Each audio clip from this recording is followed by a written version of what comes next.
Unity in spirit global క్రైస్తవ సన్నిహిత సంఘానికి మీకు స్వాగతం. మీరు ప్రార్థన అభ్యర్థనలు పంపాలనుకుంటే లేదా క్రైస్తవ జీవ భాగస్వామిని వెతుకుతున్నట్లయితే mark108.comను విజిట్ చేయండి. ఇప్పుడు మనం ప్రార్థనలోకి వెళ్తాము. ప్రభువా, ఈ ప్రపంచంలో అనేక ఆందోళనలు, బాధలు మరియు బాధలు ఉన్నాయి. ఈ బాధలు మన హృదయాలలో క్షోభను కలిగిస్తాయి. మేము గాయం చేసిన వారిని క్షమించాలంటే చాలా కష్టంగా అనిపిస్తుంది.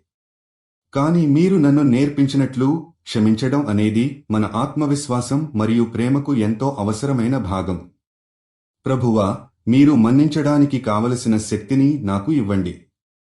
నా మనసులో శాంతిని మరియు ప్రేమను అనుభవించాలనుకుంటున్నాను, కానీ అది మనం క్షమించగలిగితేనే సాధ్యం.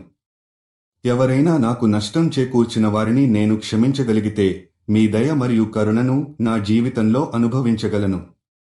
ప్రభూ, నా లోపల ఉన్న కోపాన్ని, ద్వేషాన్ని, విచారాన్ని మీరు ఆహ్వానించండి. నా హృదయాన్ని శుద్ధి చేసి దానిలో క్షమించగల శక్తి నింపండి. మీరు నాకు చూపిన ప్రేమ మరియు కరుణను అనుసరించి నేను కూడా ఇతరులను ప్రేమించడానికి, క్షమించడానికి సిద్ధపడతాను. మీ దయను ఎప్పటికీ ఆరాధిస్తూ మీ చిత్తశుద్ధితో నా హృదయాన్ని నింపండి.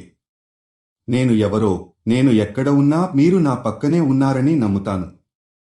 ఈ ప్రార్థనను యేసు క్రీస్తు నామంలో మేము ప్రార్థిస్తున్నాము. ఆమేన్. యూనిటీ ఇన్ స్పిరిట్తో కలిసి ప్రార్థించినందుకు ధన్యవాదాలు.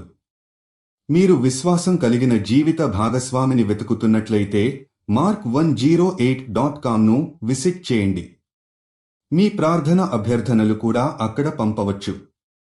దయచేసి లైక్ చేయండి, షేర్ చేయండి మరియు ఛానల్కి సబ్స్క్రైబ్ చేయండి.